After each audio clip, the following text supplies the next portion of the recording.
Nous avons décidé de vous proposer une émission un petit peu particulière lors de ce grand week-end sportif. La SIG est en championnat de basket Pro A. Le Racing va peut-être gagner son ticket en national. Dimanche, nous allons retransmettre le match. Nous vous dirons tout dans quelques instants. Et avec mon camarade Mathieu. Salut Mathieu. Salut Tanguy. On s'est posé cette question quasiment existentielle. Est-ce que le sport, en ce moment, c'est pas le seul truc qui remonte le moral des Alsaciens? On va voir ça ensemble avec quelques grands clubs professionnels que nous avons invités pour vous. Vincent Monpère, bonsoir. Merci d'avoir accepté notre invitation. Vous représentez le Célestat Handball. On va parler de hand, évidemment. À côté de vous, Martial Bellon. Bonsoir Martial. Président de la SIG, ce sera du basket championnat Pro A. On y reviendra. À côté de vous, bonjour Eric Eberlin. Basket également. Stéphane, c'est le petit qui monte en Pro B pour le BCS. Basket Club de Soufel-Weiersheim. Et à côté de vous, bonsoir Christer Eriksson. Bonsoir. Le coach des Scorpions de Mulhouse. Salut Mathieu. Salut Tanguy. Alors je le disais, il pleut. Oui. Il fait moche. Oui. Et en plus, c'est la crise économique. Bref, en ce moment, qu'est-ce qui donne le sourire aux Alsaciens? Le sport. Le sport. Tous les lundis soirs, Top Sport, 19h30. Voilà, merci. L'émission qui donne la patate. Exactement. Ben oui Tanguy, c'est vrai que malgré la crise, on vit quand même une très belle saison. Vous l'avez dit, une très belle saison de sport sur la saison météo, on est d'accord. C'est tout pourri, pas de problème. Alors vous avez présenté nos invités qui ont quasiment tous fait une super saison. Si le plateau était plus grand, on aurait même pu en inviter d'autres. Comme dit le Racing qui va jouer son ticket pour le National ce week-end, les SR Colmar qui ont fait une belle saison, les handballeurs mulhousiens qui étaient en finale, les gens du Rallye de France, pourquoi pas. Le plateau non est vraiment trop petit. On vit vraiment une super saison.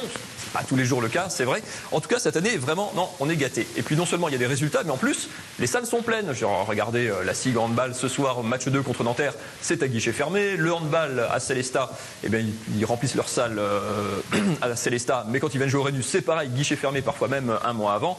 Soufel-Weiersheim en barrage pour monter en Pro B ce week-end. Ils ont même dû quitter leur salle de Soufel, venir jouer à Strasbourg. Ils ont rempli la salle de la Rotonde. Et le hockey à Mulhouse, même s'ils ont joué le maintien toute l'année, c'est le sport mulhousien qui marche le mieux. La patinoire qui est pleine quasiment toute l'année. Et je ne vous parle pas des 3000 supporters du Racing en déplacement à Épinal ce dimanche ou des dizaines de milliers de personnes au bord des routes pendant le Rallye de France. Non, vraiment, le sport, ça marche. Alors, en temps de crise, le sport va leur refuge. Pourquoi pas? D'ailleurs, regardez même un petit peu plus loin. Le Qatar, ils sont plein aux as, mais ils ont bien compris que le pétrole et le gaz naturel, ça faisait pas vibrer les foules. Alors, bam, tout sur le sport. Ils investissent chez eux, mais aussi chez nous. Du coup, vous voyez, Barcelone, PSG, Paris Handball, ça part de partout. Zlatan, Lucas Ballot, David Beckham. C'est un peu plus sexy que le désert de sable, on est d'accord. Alors, vous allez me dire qu'on s'éloigne de Célestat et de l'Alsace? Pas tellement. Regardez les petits malins de Célestat. Il y a quelques matchs, ils ont accueilli un prince des Émirats Arabes Unis. Alors, on ne sait pas si le filon va... Véridique, demandez à Vincent tout à l'heure. On ne sait pas si le filon va porter, mais en tout cas, il y a peut-être quelque chose, il y a peut-être un coup à jouer. Alors, est-ce que le sport est une arme anti-crise? C'est dur d'aller jusque-là. Par exemple, pour lutter contre le chômage, ça a ses limites. Regardez le basket, 5 joueurs sur le terrain, 6 au hockey sur glace, 7 au handball. C'est pas avec des effectifs pareils qu'on va inverser la courbe du chômage. Non, quoique peut-être.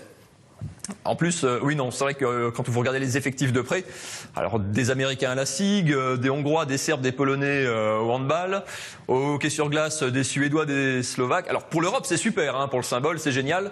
Pour l'emploi au niveau local, c'est pas terrible. Sauf pour le basket à Soufel, Stéphane Eberlin, qui était employé jusqu'à présent. Sa montée en Pro B va faire de lui un entraîneur professionnel. Un emploi de créé déjà, donc merci le sport. Comme vous voyez, ça marche. Non, et puis, alors pour l'emploi, on est d'accord, le bilan est pas génial. Mais au-delà de ça, le sport, c'est quand même avant tout un spectacle qui redonne effectivement peut-être un petit peu le moral et le sourire aux gens. Dans le sport, il y a un petit peu tous les ressorts qui marchent. Dans une époque où on veut toujours tout savoir à l'avance, où tout doit être prévisible, le principal ressort du sport, c'est quand même l'incertitude, le suspense de chaque match, la petite équipe qui peut à chaque fois battre la grosse. Il y a vraiment toujours cette petite fibre. Avant un match, on ne connaît jamais la fin de l'histoire. Bon, alors, sauf parfois au handball, si vous connaissez bien Nicolas Karabatic, vous pouvez avoir des tuyaux, mais bon, ça reste exceptionnel. Non, le sport, c'est quand même avant tout un spectacle, et puis avec de l'émotion, et puis du rêve. C'est quand même sûrement un des seuls endroits où vous pouvez voir des hommes ou des femmes s'étreindre, s'embrasser, avoir pleuré de joie.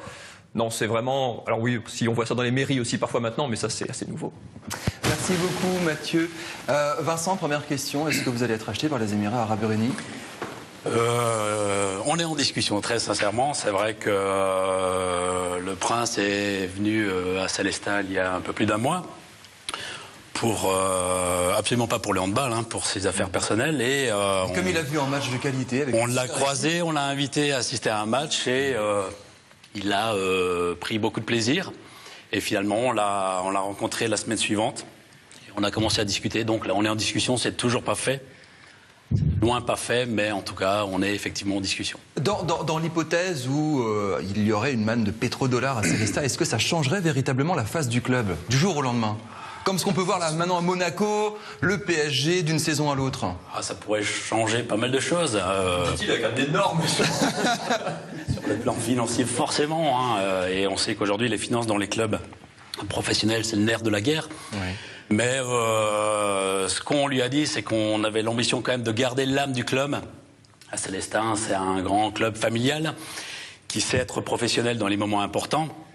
Mais voilà, quoi, procurer des émotions, ce qu'on fait tout au long de la saison, c'est important, on lui a bien expliqué ça. Martial, on va reparler d'argent évidemment tout à l'heure, c'est le nerf de la guerre. On va d'abord parler et rendre hommage aux supporters, Mathieu l'a très bien dit. Tout le monde ici sur ce plateau, vous avez fait salle comble, en gros, depuis le début de la saison. Est-ce que c'est quelque chose d'étonnant en ces temps de crise, de marasme? On se dit, est-ce qu'on doit payer une place pour aller voir un match, etc., etc. Non, vous n'avez aucun problème pour remplir les salles. C'est plus facile quand on gagne. Soyons clairs. C'est vrai. L'Alsacien, quand on perd, il vient pas. J'observe que les 2 années précédentes, la moyenne était inférieure, mais pas largement, mais de 10 à 20%. Donc c'est vrai que cette année, on a eu davantage de spectateurs, surtout maintenant pendant les playoffs. La bonne saison de l'équipe a fait en sorte que le public devienne véritablement un 6e homme. Je crois qu'on a répondu aux attentes des Strasbourgeois, des Alsaciens, qui, c'est vrai, depuis quelques années dans le sport de haut niveau, avaient des attentes de retrouver Strasbourg et l'Alsace en haut de l'affiche. Donc on leur a permis de vivre cela cette année. C'est vrai que c'était une satisfaction et ils nous l'ont bien rendu. Le BCS va monter en Pro B. C'est un exploit extraordinaire pour une petite ville. Du coup, ça va profiter à qui? Toute la ville? Tout le Bas-Rhin? À toute l'Alsace. Toute l'Alsace. Tout à fait, parce qu'on a des Haut-Rhinois dans l'équipe. Moi-même, je suis Haut-Rhinois, donc ça va profiter à toute l'Alsace. Il y a souvent des gens du Haut-Rhin qui viennent faire les déplacements pour venir nous voir jouer à Souffel. 1500 spectateurs quand même au Scorpion de Mulhouse en moyenne. Vous avez fait une saison en demi-teinte. Le hockey n'est pas le sport le plus populaire et pourtant, vous remplissez la patinoire quand même. Ça veut dire que il y a autre chose que l'enjeu sportif, il y a une ambiance derrière, il y a quelque chose qui fait que les foules se déplacent? Les hockeyeurs à Mulhouse ont rempli les salles depuis des années. C'est vraiment un sport qui marche bien à Mulhouse. On a un groupe de spectateurs très fidèles qui revient tous les temps. Bien évidemment, on a aussi une fluctuation un petit peu quand on a les mauvais ou les bons résultats, ça change un peu, mais on a un noyau qui revient régulièrement. Mathieu. Alors pour rappeler quand même, c'est vrai que ce que disait Martial, on a une saison exceptionnelle. C'est vrai que pour le haut du panier, c'est vrai que pour m'occuper de sport au quotidien, il y a comme des saisons où, au mois de mars, on se dit mais qu'est-ce qu'on va raconter aux gens jusqu'à la fin juin pour les garder un petit peu. Là, c'est vrai qu'on est gâté. Donc c'est vrai qu'il faut quand même tempérer. Il y a aussi une incertitude du sport. Il y a des saisons où ça passe, d'autres moins bien. Là, c'est vrai que c'est peut-être une des plus belles saisons du sport alsacien depuis plusieurs années. Fin de la parenthèse pour resituer quand même un petit peu. Après, c'est vrai qu'il y a des paramètres, il y a du talent, il y a des réussites sur le terrain, sur les bancs. Et un des paramètres dont on parlait, c'est l'argent. Est-ce que, pour revenir un petit peu là-dessus, est-ce que c'est vraiment indispensable? Alors je ne sais pas si Souffel, du coup, qui est monté avec un des plus petits budgets de National 1 déjà, monte en Pro B, vous êtes la preuve, vous, que l'argent ne fait pas tout. On peut fonctionner avec moins de moyens, avoir des résultats avec moins de moyens que ses concurrents. Oui, mais après, ça reste le nerf de la guerre. On sait qu'en Pro B, il va falloir qu'on augmente notre budget considérablement pour pouvoir y exister.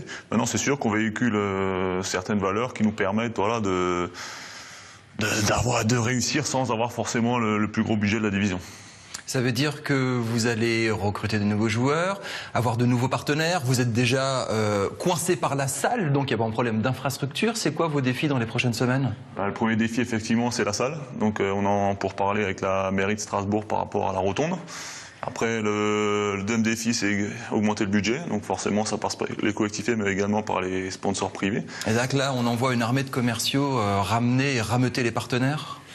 Ou alors ils viennent tout seuls, et c'est une bonne question ça. Est-ce que les partenaires viennent tout seuls en disant tiens, j'ai un club qui gagne, je vais mettre mon nom dessus? Et Martial sourit. Non. aucune entreprise, dans aucune entreprise, le business n'arrive tout seul, quelle que soit la nature de l'activité. Donc même le BCS, je suis un club qui gagne, il n'y a personne qui va dire tiens, je veux coller mon image dessus. Le BCS, comme nous tous, va aller au charbon pour vendre sa prestation à des partenaires privés. Mais ça, c'est la règle du business. Donc il y a rien d'étonnant. Vous avez déjà des contacts avec de nouveaux partenaires? Tout à fait, j'ai déjà eu des contacts avec de nouveaux partenaires. Le fait de monter en Pro B, forcément, ça nous donne un éventail de partenaires plus important. Oui, parce que vous allez jouer, alors j'ai noté les noms pour ne pas me tromper, face à Rouen, Lille, Bourg-en-Bresse, Antibes, là c'est vraiment autre chose en termes d'image pour Soufel.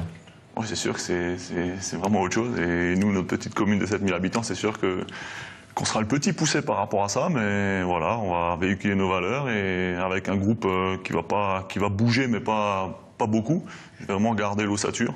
Et l'objectif, voilà, sera le maintien. Juste une dernière question à vous, Christère. Du coup, c'est pas l'inverse. Vous descendez d'une division, de Ligue Magnus à Division 1. Est-ce que, du coup, les partenaires, vous les retenez? Non, je m'occupais pas trop de partenaires, mais on a, comme le public, on a un groupe de partenaires assez fidèles. On a un groupe de partenaires très proches qui nous aident beaucoup avec les marchés pour trouver les autres partenaires. On a créé des Scorpion Business Club cette année qui marche très bien. Et on a surtout une vice-présidente, Corinne Pommier, qui travaille très bien avec ça. Donc vous ne ferez pas la saison prochaine avec moins 50% de budget? Et on baisse le budget, bien évidemment, sur les masses salariales, parce que on peut pas continuer à investir comme on a fait en Ligue Magnus. On faut aussi pas oublier qu'on a monté en Ligue Magnus un peu par hasard. Et on n'était pas prêt pour ça, c'était pas un objectif. Et vous êtes descendu de justesse. Ouais, c'est peut-être plutôt extra sportif qui nous a manqué d'expérience et les structures pour rester. Et à partir des fins de saison avant jusqu'aux fins de cette saison, on a galéré, on a couru derrière les structures, en fait. Mathieu.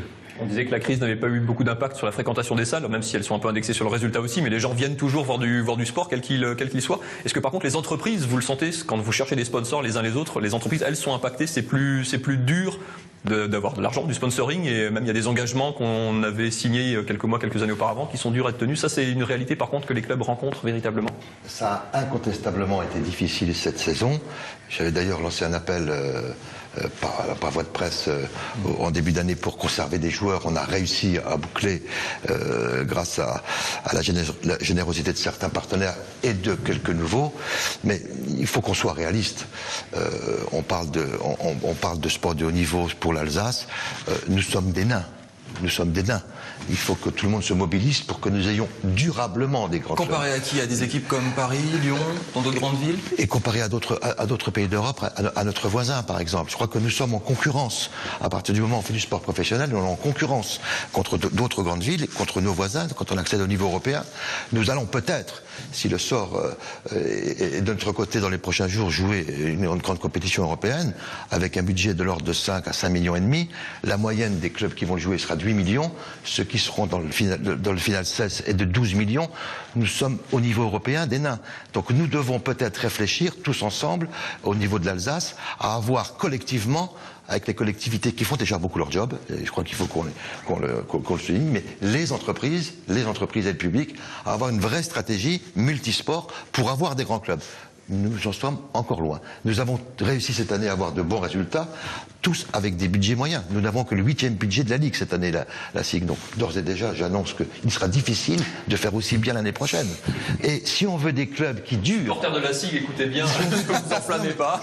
Je ne sais pas ce que Vincent en pense, mais si nous voulons des clubs qui durent, c'est-à-dire être durablement dans les 5 meilleurs de leur division, nous devons avoir une assise financière pour avoir des équipes autour de nous, non pas des armées de commerciaux, mais quelques-uns, parce que vous aussi, vous avez cette problématique de commerciaux, donc il faut pouvoir les payer, avoir les structures pour le faire. Donc notre objectif à tous doit être de pérenniser des clubs de haut niveau. Ça passe par les pétrodollars, par exemple? Parce que si vous avez les Émirats Arabes Unis, ça veut dire qu'ici dans la région ou en France, il n'y a personne qui est capable de lâcher un petit peu d'argent pour le hand? Je pense que si, certainement, mais il faut une volonté. Et même les pétrodollars, c'est anecdotique. Je pense que voilà, il y a très peu de chances que ça aboutisse, même si quelque part c'est peut-être un rêve. Mais en tout cas, nous, on travaille en se disant que ça va pas arriver. Et c'est vrai que nous aussi, on a un petit budget. Le 13e Sur 14 en D1, à la 8e place, c'est presque un exploit, c'est un miracle. L'année prochaine, on va jouer notre 20e saison en première division. Et c'est un miracle au quotidien, je crois, parce que pour une petite ville comme Célestin, en plus, bon... C'est combien de salariés, le SAHB? Il y a 3 salariés et un mi-temps, donc c'est pas beaucoup, et pour faire fonctionner... Mais c'est essentiel pour faire fonctionner un club professionnel. On a notamment un directeur marketing et de communication en communication qui est très efficace et qui nous permet de stabiliser notre partenariat privé. Le paradoxe, pardon, c'est que le poste clé, c'est ça, c'est le directeur marketing. Vous êtes président, mais vous n'êtes pas à plein temps, loin de là, au handball, alors que le vrai permanent et celui sur qui on met des ronds, entre guillemets, c'est le directeur commercial. Je dis toujours que notre directeur commercial, c'est essentiel, autant qu'un très bon joueur. Mais mieux structurer les grands clubs comme le proposait Martial, ça passe par quoi? Davantage d'argent public, par exemple? C'est l'argent public, c'est important, mais il faut également qu'on puisse développer le partenariat privé. Pas forcément davantage d'argent public, pas forcément, non, mais du partenariat privé, des salles. C'est vrai que la SIG nous accueille 2 fois et c'est vraiment, je les remercie vraiment sincèrement, parce que non seulement ça permet à plus de personnes d'assister à des matchs de hand de haut niveau, mais économiquement pour nous, forcément 5500 places, c'est beaucoup plus intéressant que 2200, même si on a une très très belle salle à Célestin. Et le paradoxe, c'est que cette salle est pleine pour certains gros matchs. Le Rhenus est plein quand vous recevez Montpellier ou le Paris Handball presque un mois avant. Et vous nous disiez avant qu'on pourrait avoir une salle de 7-8 000 places. Vous seriez à peu près sûr de la remplir. 10 000, avec toutes les demandes qu'on a, je pense qu'on remplirait une salle de 10 000 sans problème. Et je vais répondre à votre question, Tanguy. Je suis comme vous, mais je suis un contribuable. On ne peut pas demander tout aux collectivités locales.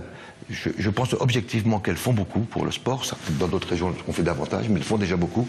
Je ne pense pas que nos concitoyens, parce que parmi vos téléspectateurs, il y a des amoureux de sport, mais il y en a qui ne sont pas des gens qui suivent le sport, soient favorables à ce qu'il y ait davantage d'argent des collectivités. Je ne suis pas en train de dire aux collectivités, donnez-nous moins d'argent. C'est pas ce que je suis en train de dire. Rendez service aux électeurs. Le modèle économique ne peut pas perdurer avec des collectivités qui sont importantes dans notre business model. Il faut qu'on conserve évidemment ce qu'elles attribuent à chacun de nos sports, et il faut qu'on développe le business auprès du monde économique. Sans partenariat économique, il n'y aura pas durablement de grands clubs de sport, quels qu'ils soient. C'est ce que vous avez fait à votre échelle avec votre club de business, du coup, pour le hockey. Tout à fait. Mais nous à Servir cette année a compris qu'on ne peut pas continuer à travailler où c'est les projets. On veut venir vers ces projets qui portent les résultats et pas des résultats qui portent les projets. C'est vraiment un virage qu'on va essayer de prendre, parce que moi, comme étrangère, j'ai vécu beaucoup les clubs en France. Et c'est une chose qui me frappe un petit peu, c'est on réagir que sur les résultats. Et on a très peu de longs projets, des projets dans les longues durées qui donnent les résultats. C'est sur le court terme, vous perdez, je me retire, etc. Pas tout à fait. On a beaucoup de support. On a un très bon support de notre collectivité, notre ville. Mais c'est bien si on pouvait faire les projets portent les résultats et ne pas d'adverses comme c'est souvent. Je voyais Stéphane Eberlin acquiescer, parce que quand on vient du monde amateur, comme vient le BCS, qui était encore en National 2, la 4e division il y a 3-4 ans, c'est un peu la même problématique. Il y a une équipe qui a des résultats, il faut faire grandir le club en même temps, c'est ça? Oui, mais je crois que nous, c'est notre gros souci depuis quelques années, c'est les résultats qui obligent le club à avancer, à structurer. Et à un moment, il faut que la balance s'inverse, et que le club soit structuré, ait un projet à long terme, et que derrière les résultats suivent. Vous gagnez trop vite, en fait, c'est ça le problème. Vous montez trop vite. Pour certains, oui, on gagne trop vite. Peut-être c'est un peu trop facile aussi. Peut-être pour les dirigeants qui n'est pas dans le métier, c'est facile à réagir avec les résultats, et n'est peut-être pas les compétences et les connaissances des structures derrière. Un vrai métier maintenant, c'est ça que vous dites, dirigeant de club, c'est un vrai métier aujourd'hui? Moi, j'adhérais des discours qui j'ai entendu avant. Si tu n'as pas une structure derrière, tu ne peux pas obtenir un résultat dans une longue durée. C'est pas possible. Est-ce que les joueurs sont de plus en plus sensibles à ça, à cet argument économique, à ces structures commerciales, marketing qui existent derrière, avec cette concurrence européenne entre les clubs, justement? Je ne sais pas si c'est exceptionnel dans notre club, mais à Chouli, les joueurs échangent les clubs année après année. Tu négocies chaque année. C'est vraiment les cultures des clubs Avec l'esprit ancien où on reste longtemps, ça n'existe presque plus. Je ne sais pas si c'est le même dans l'autre sport, mais il faut être les clubs qui sont forts maintenant. Et après, les joueurs, il faut adhérer aux structures qui existent. Pour revenir à ce que vous disiez, et que je partage, je crois qu'il faut avoir en tête qu'un club de haut niveau, c'est la combinaison de 3 composantes. C'est d'abord une entreprise, on l'oublie souvent. C'est une entreprise, il y a des salariés, il y a des clients. Les clients sont des partenaires, sont des collectivités locales, c'est le public. Il faut, comme dans toute entreprise, satisfaire ses clients. Ensuite, c'est un spectacle sportif. Ça, c'est le talent de Stéphane à Souffel, de Vincent à la SIG, avec des moyens qui ne sont pas les meilleurs de leur ligue. Ils parviennent, avec leur équipe, à hisser leur équipe au plus haut niveau. Troisièmement, c'est aussi une institution. Nos cycles, nos clubs sont bien connus par tout le monde, donc nous avons des devoirs à l'égard de notre environnement. Et il faut combiner ces 3 composantes, c'est pas toujours facile. C'est pour ça qu'il faut construire un projet à long terme, avancer. Nous sommes en avance sur notre projet. On n'avait pas du tout prévu d'être champion cette année. On l'a annoncé l'été dernier à nos actionnaires. On a visé une place entre 6 et 8. Maintenant qu'on est en finale, on se bat pour l'être. Je ne l'affirme pas. Mais je dis simplement que notre projet n'était pas d'être champion. Il était d'être champion en 2015. Vous gagnez par exemple face à Nanterre un deuxième match ce soir.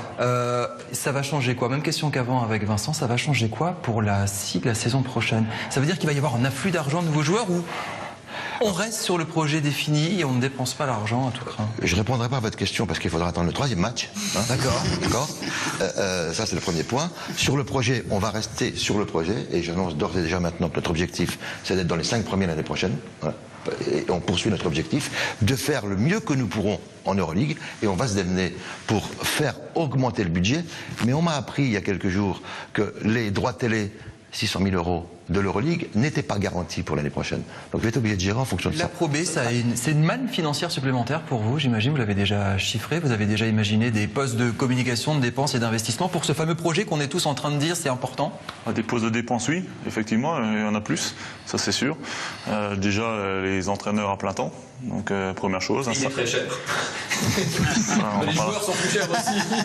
Vous allez augmenter les joueurs, voilà, tous les salariés sont devant la télé en disant moi je veux une augmentation salariale. Est-ce que vous allez augmenter les joueurs en Pro B? Pas tous. Non, voilà, c'est le business, hein, comme on dit. Maintenant, on a aussi l'obligation en Pro B d'avoir un salarié à plein temps, ce vers quoi on va aller.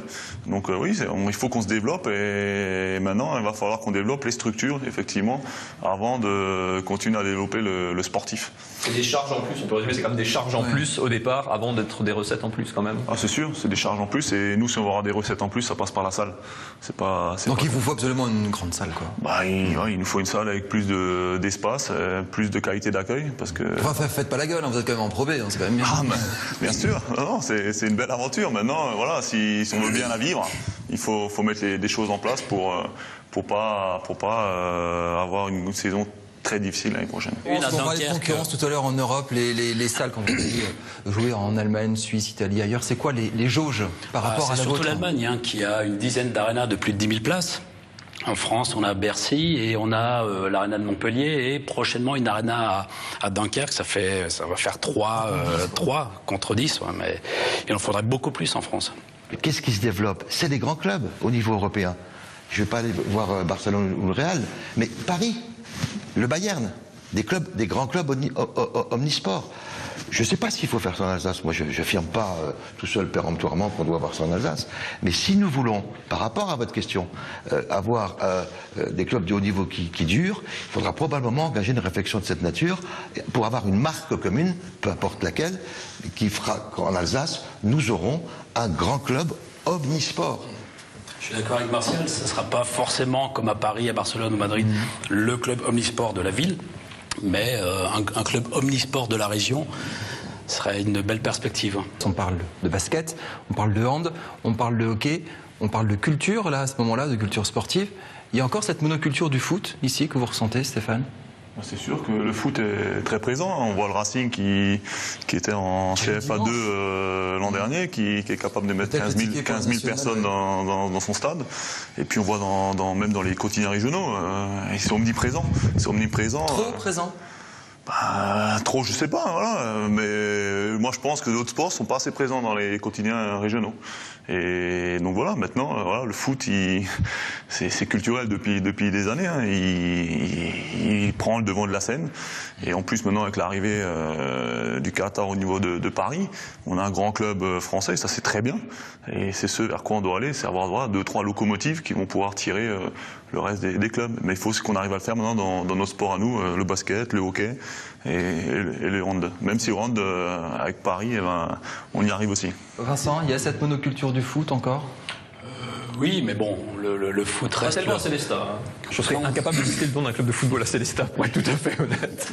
Le foot reste le sport le plus populaire, quoi. Hein, mais c'est vrai que soit dans la presse, enfin dans les divers médias, je pense qu'on voit certainement trop de foot. C'est même pas moi qui le dis, j'ai vu un sondage récemment qui nous expliquait que tous les Français trouvaient qu'il y avait beaucoup trop de foot à la télé. Mais bon, c'est certainement le sport qui fait le plus d'audience, qui fait vendre le plus de papier. Bon, en tout cas, nous, on se bat pour avoir un peu plus de place dans cet espace médiatique. Mais en tout cas, je souhaite le meilleur au Racing pour... oui, dimanche, face à Rouen. Voilà. Vous rêveriez d'avoir des subventions comme le Racing, je crois 600 000 € la région Alsace, hein, c'est ça? Oh, forcément, hein. Ça serait défaut de prince des Émirats. Voilà. Martial, une dernière réflexion là-dessus? Je crois qu'il faut qu'on évite de se mettre en concurrence les uns par rapport aux autres. Hein. Moi, je m'exprime avec mes collègues au nom du sport alsacien, au-delà de nos clubs. Alors, le foot est structurellement mieux représenté, ne serait-ce qu'en nombre de licenciés.